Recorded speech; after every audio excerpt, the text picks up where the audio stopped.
पाटलाच्या हाताने होणार.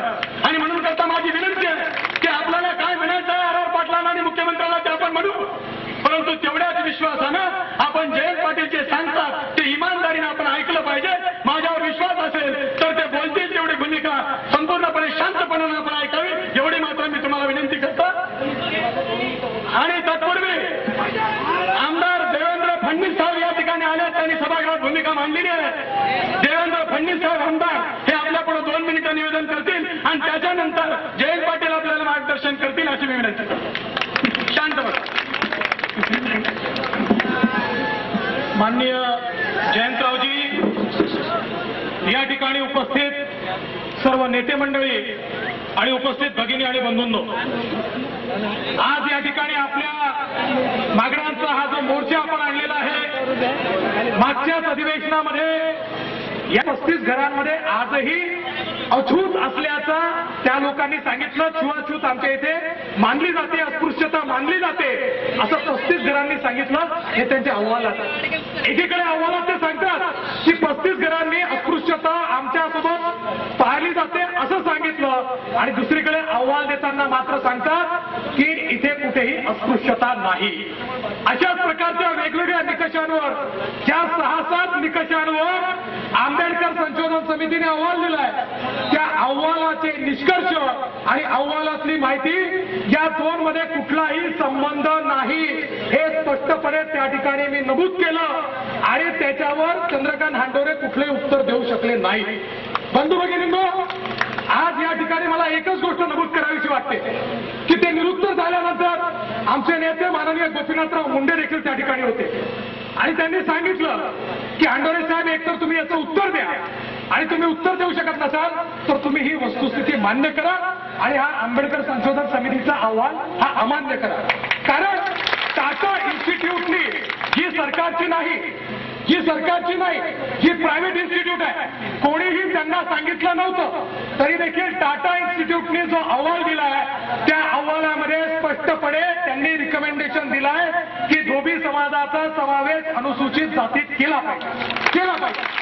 मग त्याच्यावर समिती, भांडे समिती म्हणते, टाटा इन्स्टिट्यूट म्हणते, मग तुम्ही त्याच्यावर सरकारी समिती का बरं बनवता?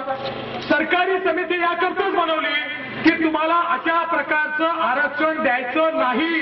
ही सरकारी समिती मूर्ख बनवण्याचं धोरण आहे, आणि म्हणून तुम्ही कुठल्या निर्णयाच्या, शेवटी या ठिकाणी निर्णय मंत्रिमंडळ घेतं. जयंतराव या ठिकाणी त्यांना माहिती आहे की निर्णय मंत्रिमंडळ घेतं.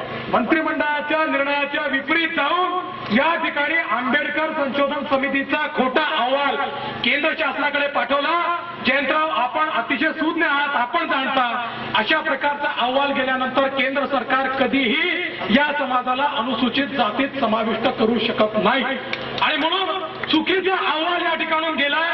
आपण त्या जी अर्धा तास चर्चा झाली त्यात चंद्रकांत हांडोरेंनी सांगितलं की आपण सांगता ती वस्तुस्थिती असेल तर मी लगेच बैठक घेतो आणि त्या बैठकीत आपण हा निर्णय करू, आणि या ठिकाणी केवळ भांडे समितीचा अहवाल पाठवू, हे रेकॉर्डवर आहे. पण दुर्दैव असं आहे की आता पूर्ण अधिवेशन निघून जाऊन दुसरं अधिवेशन झालं, अजूनपर्यंत सभागृहात दिलेल्या आश्वासनाची देखील पूर्तता झालेली नाही. माझी आपल्याला विनंती आहे की किती दिवस आपण लोकांना मूर्ख बनवणार आहात, हा देखील कुठेतरी विचार करण्याची आवश्यकता आहे. जर आपण हे करणार नसू तर आपण नाही म्हणून सांगितलं पाहिजे, मग आमचे दरवाजे खुले आहेत, काय आंदोलन करायचे ते आम्ही करू. पण इकडे आम्हाला सांगायचं आम्ही करतो आणि दुसरीकडे चुकीचा अहवाल त्याच्यासोबत लावून पाठवायचा, हे अतिशय चुकीचं आहे. या संदर्भातला अशा प्रकारची दिशाभूल करून आपण लोकांची दिशाभूल करणं हे पूर्णपणे चुकीचं आहे.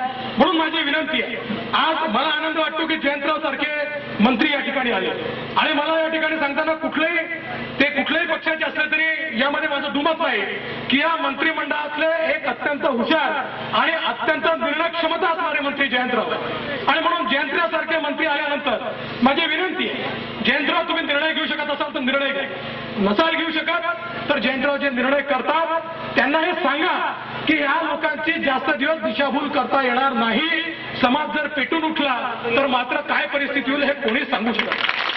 आणि म्हणून आपण दिशाभूल करणं बंद करा आणि निश्चितपणे हा निर्णय करून एक नवीन पत्र केंद्र शासनाला पाठवा, ज्या पत्रामध्ये केवळ भांडे समितीचा अहवाल राहील, अन्य दुसरं काही राहणार नाही, आणि त्या अहवालाच्या आधारावर सुस्पष्ट रिकमेंडेशन पाठवा की की भांडे समितीने दिलेल्या अहवालाच्या अनुसार धोबी समाजाला, परीट समाजाला महाराष्ट्रामध्ये अनुसूचित जातीमध्ये समाविष्ट करण्यात यावे, इतकं स्पष्ट पत्र आपण लिहावं या प्रकारची विनंती आपल्याला करतो आणि आपण ते कराल अशी अपेक्षा बाळगून माझं बोलणं संपवतो. धन्यवाद.